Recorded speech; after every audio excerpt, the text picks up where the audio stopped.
সোফায় বসে TV on করতেই দেখলাম আমাকে আর বাবাকে একসাথে খবরে দেখাচ্ছে, আর রিপোর্টার বলছে উনি হলেন চৌধুরী সাহেব। উনার টাকার পাহাড় থাকলেও উনার সন্তান আজ অবহেলিত। উনার সন্তান ঢাকা শহরের বিভিন্ন ডাস্টবিনে খাবারের সন্ধানে ঘুরে বেড়ায়। ইতিমধ্যে চৌধুরী সাহেবকে পুলিশ গ্রেফতার করেছে। উনি তার সন্তানকে কিভাবে অত্যাচার করে তার একটা ভিডিও আপনাদের দেখাচ্ছি।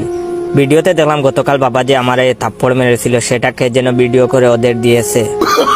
তার একটু পরে শ্রাবণী আর শ্রাবণীর বাইকে খবরে দেখাচ্ছে। শ্রাবণী কান্না করছে আর শ্রাবণীর ভাই সাংবাদিকদের বলছে ওই ছেলের সাথে আমার বোনের বিয়ের হওয়ার কথা ছিল, কিন্তু যে ছেলে নিজের ঘরে এত অবহেলিত সে কি করে আমার বোনের দেখাশোনা করবে।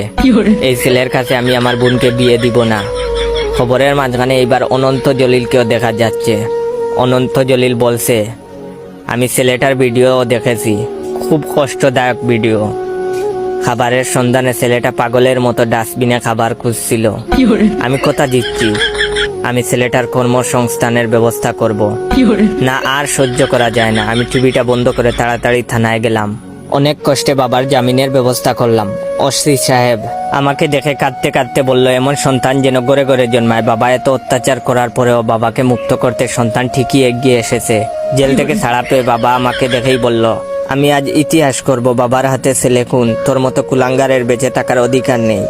আমি দৌড়াচ্ছি আর আমার পিছনে বাবা, আর বাবার পিছনে কিছু সাংবাদিক যাদের খেয়ে দেয়ে কোনো কাজ নাই।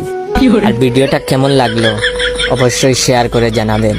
ইদানিং দেখি আমার ফেক অ্যাকাউন্টগুলাতে আমার অ্যাকাউন্টের চেয়ে বেশি লাইক কমেন্ট আসে। এগুলা দেখার পরে অনেক কষ্ট লাগে। আমি এত কষ্ট করে ভিডিও বানাই আর আমার আইডিতে লাইক কমেন্ট কম। যাই হোক, আমার অ্যাকাউন্টের নাম বাইসা বনফায়ার আর ইউজার নেম ইয়োর জয়। ভিডিওটা ভালো লাগলে অবশ্যই বাইকে ফলো দিয়ে রাখবেন। সবসময় বিনোদনমূলক ভিডিও পাবেন। ধন্যবাদ।